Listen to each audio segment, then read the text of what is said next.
नमस्कार, मैं अजय साहू और आप देखना शुरू कर चुके हैं YouTube चैनल फुटबॉल टाइम। कल 9 नवंबर को चुनाव की घोषणा होते ही भाजपा ने अपनी दूसरी सूची भी जारी की है। इस सूची में पूरे प्रदेश भर के 64 प्रत्याशियों के नाम की घोषणा की है, जिसमें भिलाई के वैशाली नगर, दुर्ग ग्रामीण और दुर्ग शहर की सीटें भी शामिल है। अभी हम हैं वैशाली नगर के भाजपा प्रत्याशी रिकेश सेन जी के पास। रिकेश सेन जी के बारे में हम आपको सबसे पहले बताएं, ये वैशाली नगर विधानसभा क्षेत्र के पार्षद रहे हैं और लगातार 5 बार पार्षद रह चुके हैं। आपकी सक्रियता क्षेत्र में सदैव रही है। लगभग 20 साल से राजनीति करते आ रहे हैं। अभी तक ये निगम की राजनीति करते रहे हैं, क्षेत्र के विभिन्न समस्याओं को लेकर जूझते रहे हैं, हर किसी के समस्याओं को लेकर आगे काम करते रहे हैं। तो वैसे तो वैशाली नगर विधानसभा क्षेत्र से 50 से अधिक लोगों ने अपनी दावेदारी प्रस्तुत की थी, लेकिन भाजपा ने रिकेश सिंह जी को मौका दिया। तो आज हम रिकेश सिंह जी से वो तमाम चुनावी मुद्दे को लेकर बात करेंगे। हालांकि आज कल ही टिकट मिलेंगे और आज पहला दिन है। ये दिन प्रारंभिक तौर पर मानसिकता तो बनी गई थी, लगभग तय भी माना जा रहा था कि टिकट पक्की है। तो ऐसी स्थिति में कुछ तो तैयारी करके आपने प्लान किया होगा, तो उसी को हम आज के अपने वीडियो में अपने दर्शकों को दिखाना चाह रहे हैं। और सबसे पहले तो रिकेश जी, आपको सोनपुर टाइम्स में बहुत बहुत स्वागत है। तो बात की शुरुआत हम इस ढंग से करते हैं कि कैसे चलेगा चुनाव की तैयारी, या किस ढंग से तैयारी आपने प्लान कर रखी? क्योंकि 25 वर्ष मुझे सक्रिय राजनीति में हो गया और लगातार अभी मैं जनता के बीच में रहता हूँ और अभी भी मैं जनता के बीच में हूँ। तो तैयारी तो लगातार चलती ही आई है और सभी लोगों का आशीर्वाद मिल रहा है। लोग खुद घर से निकल के मुझे बधाई देने के लिए आ रहे हैं और ये कह रहे हैं कि ये लड़ाई जो है आपकी नहीं है, हमारी लड़ाई है और ये लड़ाई हम लोग जीतेंगे। और हमने नारा भी दे दिया 51,000 बार। अच्छा, ये 51,000 सबसे अधिक मतों से वो छत्तीसगढ़ से जीत गया है। मतलब इस तरह की आपकी तैयारी पहले से हो चुकी है? बिल्कुल पूरे छत्तीसगढ़ में रिकॉर्ड मतों से हमारी जीत हो, ऐसी कोशिश आपकी रहेगी? बिल्कुल, इसलिए कोशिश है क्योंकि प्रदेश नेतृत्व का और केंद्र के नेतृत्व का एक नाई के बेटे में ध्यान आना, पार्टी के एक सामान्य कार्यकर्ता में ध्यान आना, ये कहीं न कहीं एक बड़ी बात है जिसे वैशाली नगर के मतदाताओं ने समझा है और इसलिए 51,000 पार का नारा दिया है। नहीं, वैसे आप वैशाली नगर क्षेत्र में लगातार सक्रिय हैं, पिछले 5 बार के पार्षद हैं, तो कोई सहज नहीं है ये। और वो भी जहाँ तक मेरी जानकारी है कि आप अलग अलग वार्डों से चुनाव लड़ते रहे। जी, 5 इलेक्शन मैंने अलग अलग वार्डों से लड़ा है। पहला चुनाव में सिकंदर से लड़ा, दूसरा चुनाव में वैशाली नगर से लड़ा, तीसरा चुनाव में शांति नगर से लड़ा, चौथा चुनाव में रामनगर से लड़ा और 5वां चुनाव फिर से मैं रामनगर से लगा हुआ हनुमान नगर एक एरिया है और रामनगर है, वहां से चुनाव। मतलब ये कि इन 5 वार्डों में अपन ये कह सकते हैं कि मतदाताओं से आपका सीधा संपर्क रहा है? जी, प्रत्येक वार्ड के मतदाता है 20,000 से कम नहीं थे और डायरेक्ट मेरा उनसे संबंध है। और जैसे वैशाली नगर में अगर मैं पार्षद रहा तो उसके आसपास के 5 वार्डों में मेरा संपर्क था, जो वहाँ के आसपास के लोग मेरे पास जो है अपने कार्य के लिए लोग आते थे। तो सीधा जुड़ाव मतदाता से मेरा हो गया है।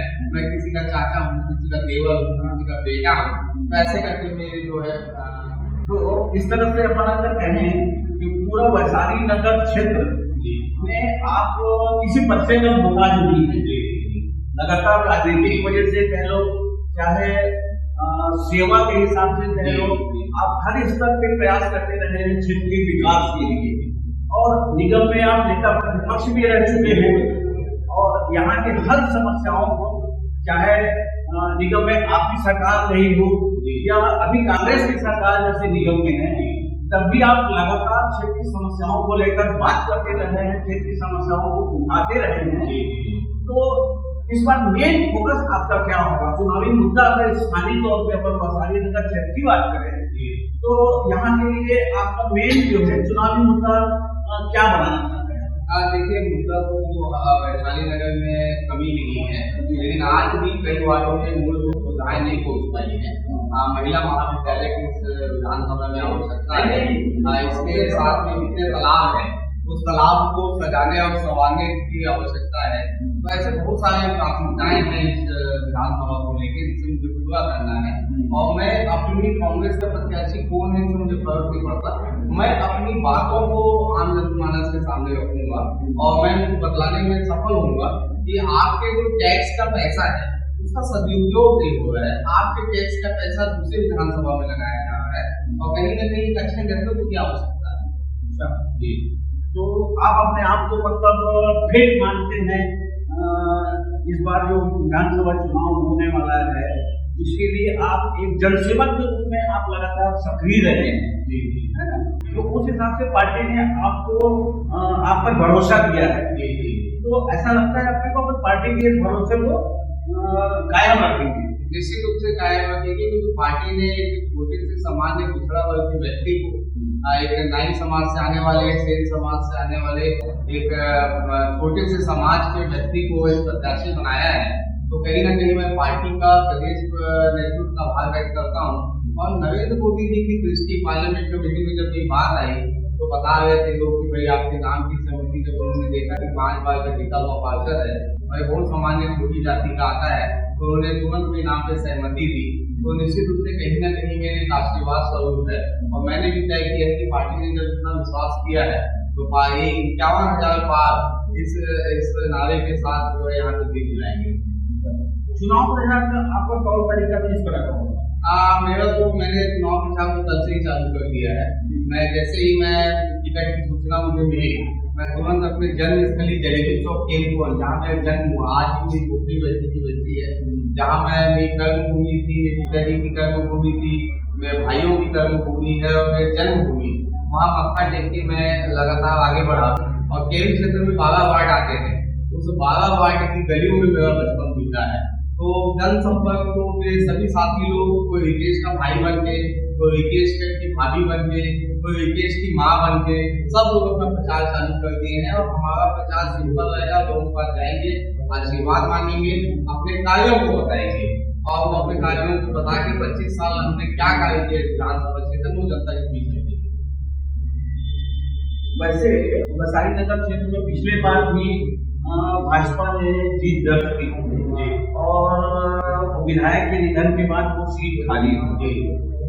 उसके बाद से इस बार के चुनाव के लिए ढेर सारे दावेदारों ने अपनी दावेदारी पेश की, उसमें से किसी एक को टिकट मिलना था।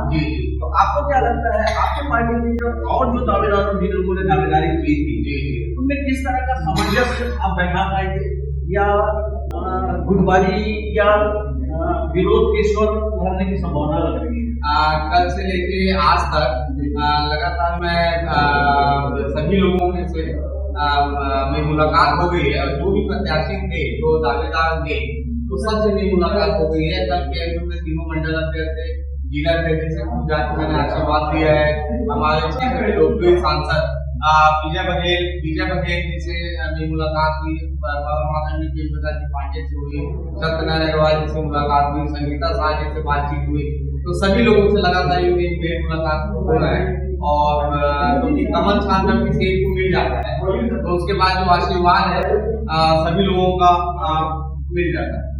मतलब वैशाली नगर क्षेत्र में टोटल कितने वार्ड आते हैं?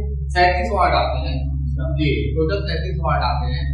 और नए परिसीमन के बाद पहले 27 आते थे, अब नए परिसीमन के बाद 37 वार्ड आते हैं। अभी मतदाता सूची का बताता हूँ, उसके हिसाब से वैशाली नगर में वोटर्स कितने? 2,40,000। उसमें नए वोटर्स कितने? 5,000 कुछ नए मतदाता।